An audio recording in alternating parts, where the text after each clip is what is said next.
एक फौजी अपनी कहानी बताता है। फौजी कहता है, मैं जब घर से चला तो सबके चेहरे पर मुस्कान थी। माँ खुश तो थी लेकिन आंखें बता रही थी माँ थोड़ी उदास थी।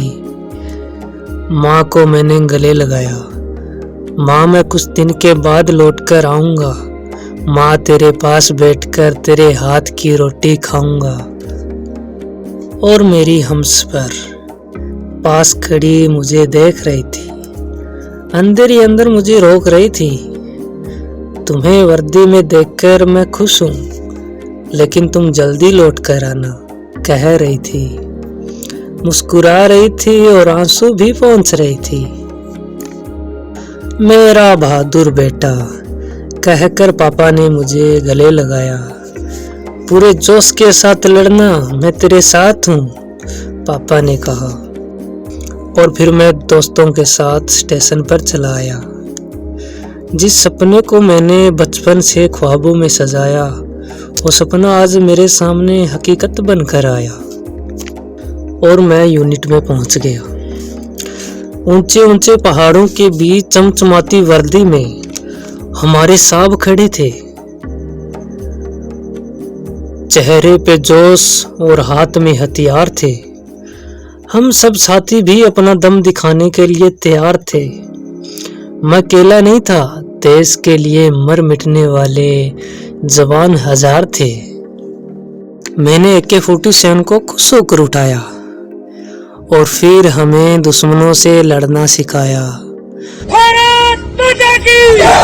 पूरे जोश के साथ हमने नारा लगाया।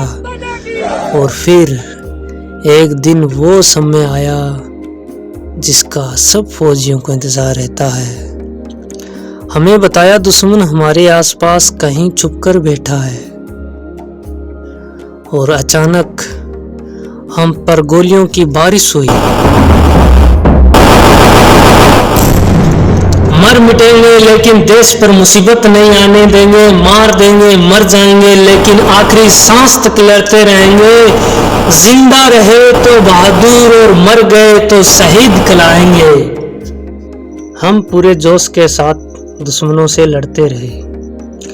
दुश्मन पर जवाब में हम गोलियां चलाते रहे। पता चला कि 2 दुश्मन मारे गए। अब दोनों तरफ से गोलियां चलनी बंद हो गई। हमें लगा हम जीत गए और दुश्मन हार गए। कुछ देर बाद मैं आगे बढ़ा और देखने लगा, कोई बचा तो नहीं। एक छुपकर बैठा था।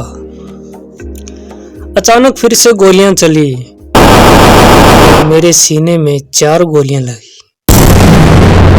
मैं नीचे गिर गया। मेरे साथी ने दुश्मन को मार दिया और बोला, ओए शेरा, मैंने उसको मार दिया। मैं थोड़ा मुस्कुराया। मैं अपनी आखिरी सांसें ले रहा था। वो मेरे पास आया और बोला, उठ जा मेरे भाई, तुझे कुछ नहीं होगा। मैं बोला, ओए मैं घर वालों से वादा किया था, मैं जल्दी लौट कर आऊँगा। शायद मैं अब तिरंगे में लिपट कर जाऊंगा। मुझे सबके चेहरे फूल की तरह खिलते नजर आ रहे थे। मैं लौट कर जा नहीं सका, वो सब मुझे बुला रहे थे। माँ, मैं इस बार वादा नहीं निभा सका, मैं अगली बार वादा निभाऊंगा। ओ मेरी हमसफर, तुम भी मुझे माफ कर देना। मुझे मालूम है तुम मुझे बुला नहीं सकेगी, लेकिन मेरी एक बात रख लेना, मैं तो आ नहीं सकता। तुम कोई अच्छा सा हमसफर बना लेना, ऐसे मेरी याद में मत तड़पना।